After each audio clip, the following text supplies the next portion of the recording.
সুলাইমান আলাইহিস সালাম শক্তিশালী একজন নবী ছিল। উনি মালাকুল মাউতকে বলেছিলেন, মালাকুল মাউত, আমার মৃত্যুর সামান্য কিছু আগে আমারে বইলো, আমার একটা কাজ আছে।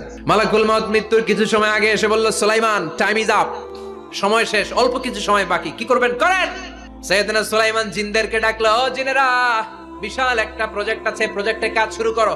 আর কিছুদিনকে বলল, চারদিকে গ্লাস ফিটিং করা একটা রুম বানাও।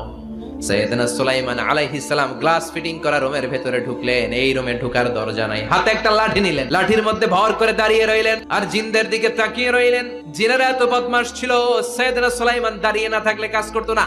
উনি এমন ভাবে দাঁড়িয়েছেন, রুহু চলে গেল, লাশ হয়ে দাঁড়িয়ে রইলেন। জিনগুলো দূর থেকে ভাবলো বস তো দাঁড়ায় আছে। জিনেরা মনে করছে বস দাঁড়ায় আছে, কাজ করতেই হবে। করতে করতে পুরো প্রজেক্টের কাজ শেষ। ইন দ্য মিন টাইম এই কাঠ খাওয়ার পোকা সুলাইমান আলাইহিস সালাম লাঠির ভেতরে ঢুকে লাঠিও খেয়ে ফেলেছে। সাইয়েদনা সুলাইমান আলাইহিস সালাম ধপাস করে জমিনে পড়েছে। আর জিনেরা কয়, হায় হায়, খালি খালি কাম করছে।